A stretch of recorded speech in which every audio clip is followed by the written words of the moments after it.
Hello everyone, today on Farm Fury I'm going to be doing some reloading for my AR-15 and it's chambered in 223 Wild, so we'll load up some 223 for it.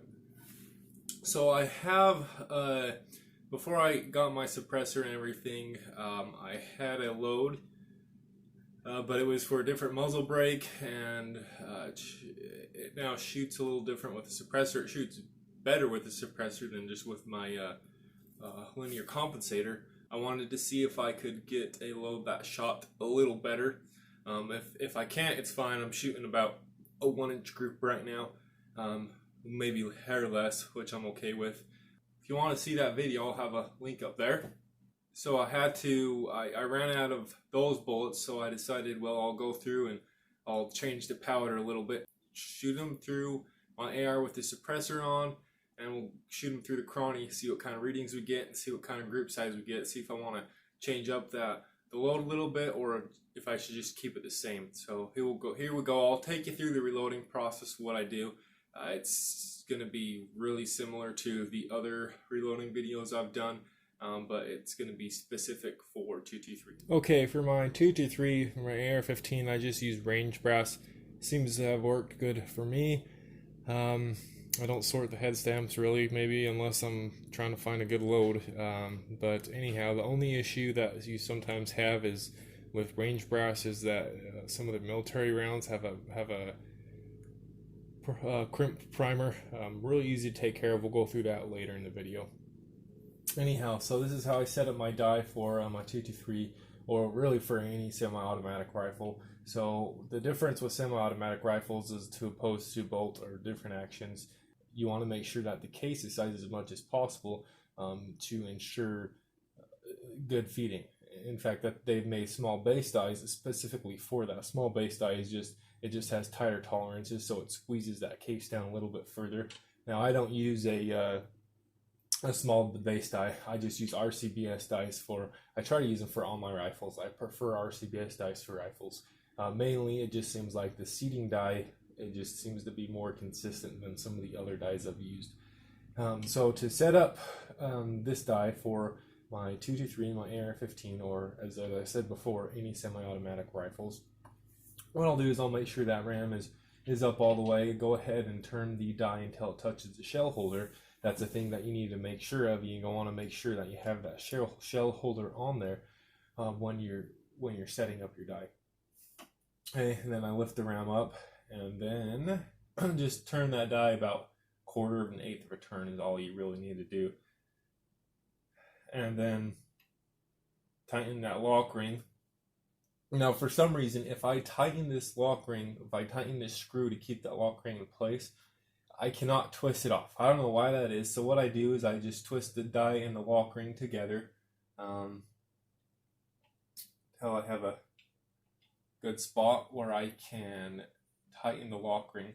Now, these lock rings, they're made of brass, so you want to be very careful. You don't want to tighten them too much. I just tighten them until they're snug. And you also want to make sure it's an Allen head, so they have a tendency to strip really easily if you do not get it in there all the way. You want to make sure you have a tight fit Allen wrench. You want to make sure it's in there all the way. And then, now that it's tight, what I'll do is I'll just do my adjustment again to make I'll just do it like I'm setting it up again to make sure I have the right adjustment. Now, you'll know if you have the right adjustment. It's pretty easy. So you'll go like that. Okay, we'll bring the shell holder up and tighten it down.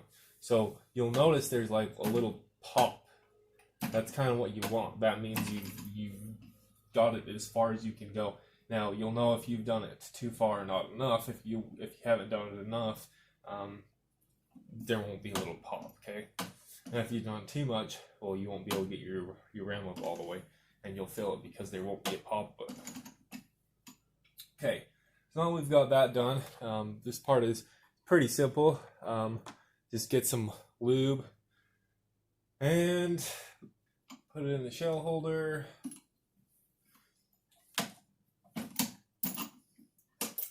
That's all there is to it.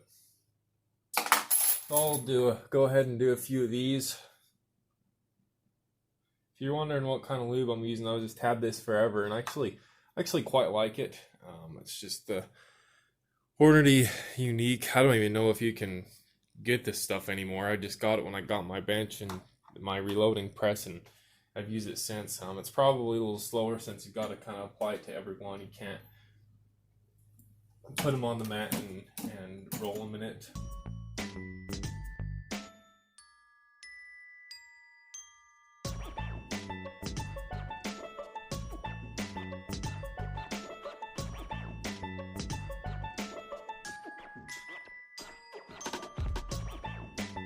Now, one thing I forgot, I didn't mention before I run any brass through my die, I want to make sure that that brass is clean. So for this range brass, it's already been once fired. I picked it up off the range, off the dirt.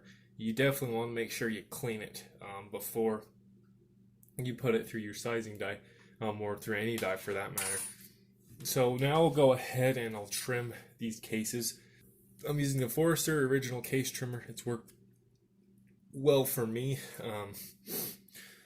So the trim length for a 223 Remington is 1.750 and the max length is 1.760 according to this RCBS caliper I have on the back. It has some max lengths and trim lengths on here.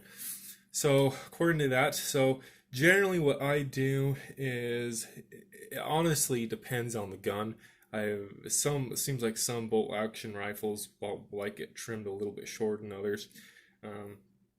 Anyhow, well, for semi-automatics, I just to make sure that it feeds good, I try to get closer to the trim length. Now with these 223 Remingtons, with this 5.56 223 brass, I've noticed a ton of a little bit of variation. So instead of just putting all of them on a trimmer, I'll go through and put aside the ones I have to trim. Now this one I do need to trim. This one is 1.760, so I want to trim that one. This thing has worked well. It's a little slow. I hook the drill up to it and it goes a little faster.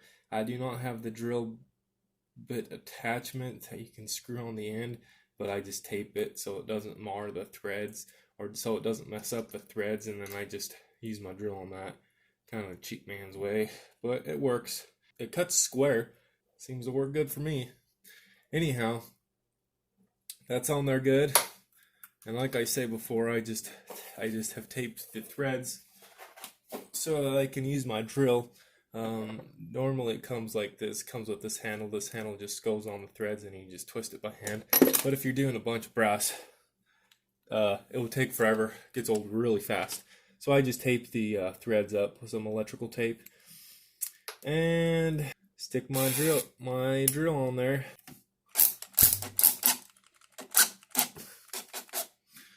Alright, so I want to get down to 2.752 or 53, something like that.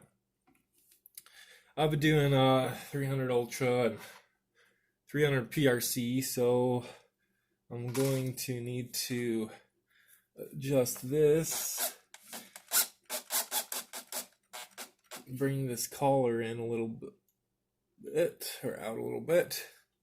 Yeah, that's right where we want it, so I'll go ahead and lock that in place. Now what I'll typically do is put the ones that I trimmed in a different container, and the ones that I didn't have to trim I'll put in a separate place. I'll go ahead and measure it, make sure it needs trimming before I put it on.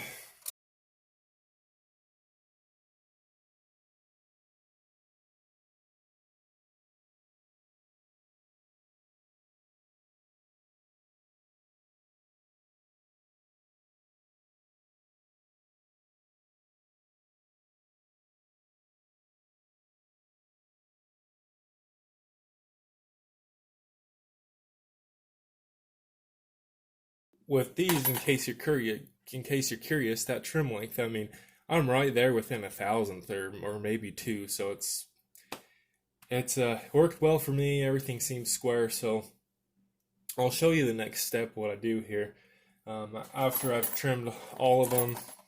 Okay, so for the ones I've trimmed, I'll go through and deburr and chamfer them. So I just have this little tool. I actually really like it for deburring and chamfering. So as in my other videos I've showed, I always like to go on the outside first, give a couple twists to make sure the inside last. I want that the bullet is what contacts the inside, so I want the inside concentric, everything the same and even. So I'll do that last. And then I grab this is a lineman tool, I believe. Now, hopefully you can see that end there.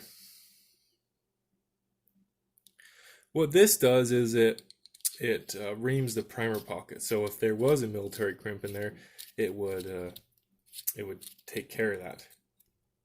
And then I just clean out that primer pocket a little bit, and then set that aside and go on to the next one.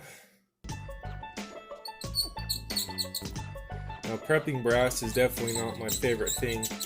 Tedious and same thing over and over again, but it is very important, as all steps are in reloading.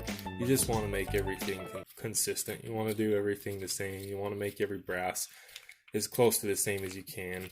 Now, I realize by making everything as close to the same as you can get the same brass. Some brands of brass tend to be thicker or thinner, way more or less than others. But from what I've found and from what I'm looking for in my reloads, to get 1-inch groups or less, I haven't found that it matters a lot. Now, when I go through and test these loads, if things are funky or if it seems that it's really picky, then I might go through and sort them, the brass, and load the brass according to the brand who makes it. But generally I don't do that, even in testing. So sometimes I will separate military and commercial brass, but that's usually as far as I go.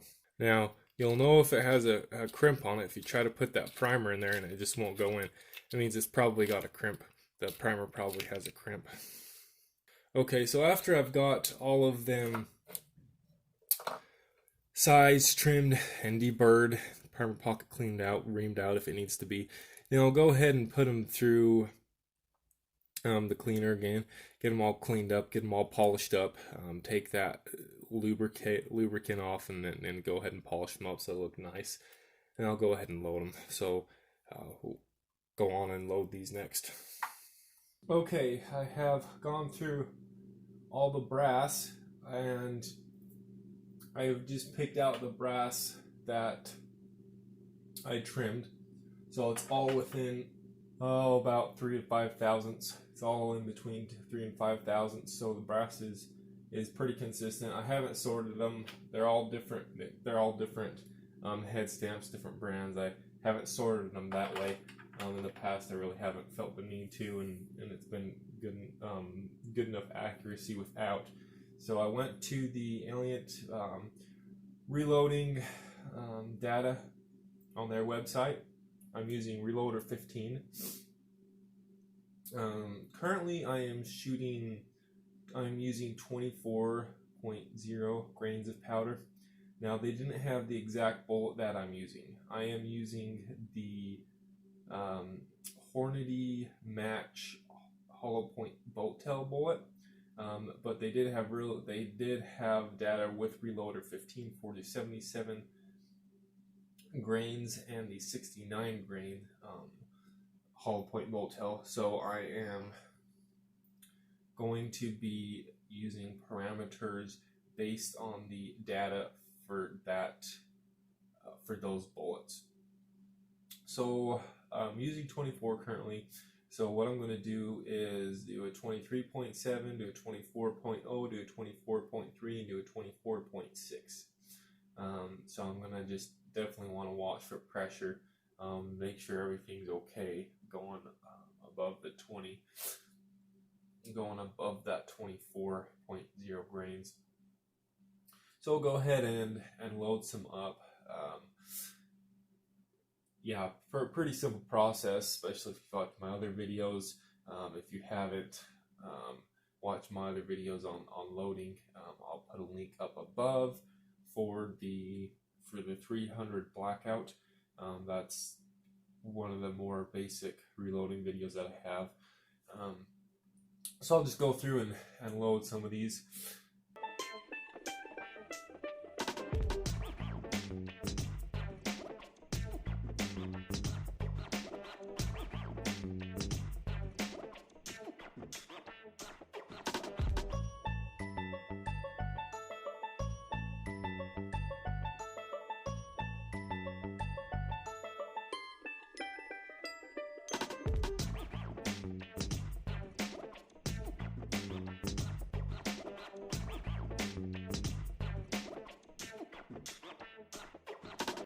Make sure we're getting consistent readings.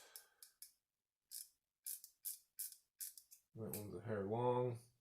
So what I generally do is I'll go through 4 or so of them with this same setting on the die, and then we'll see where it's at, and I'll do adjustment from there, and I'll just go through all of them. It's a little, some of them are a little long, and I can't really have that because 2.660 is the max mag length, so if it could even fit them in the mag, they wouldn't feed very well. So I'm actually going to bring the seating stem in a little bit.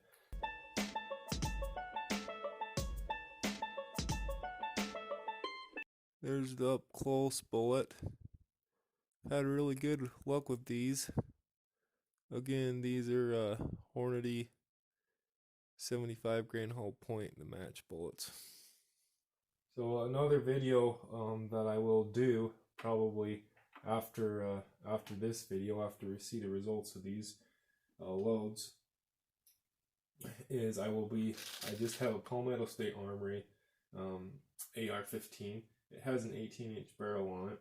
I'm sure you've seen it if you've seen any of my past videos. What I plan on doing is doing kind of a long-range accuracy test with it. I've shot long range with this load before, and it's shot really well, pretty consistent. So anyway, I plan on doing that, and I want to shoot on paper so you can see exactly what kind of groups we're getting. And probably shoot out to 600 or 700 yards on paper, and we'll see what this AR-15 can do.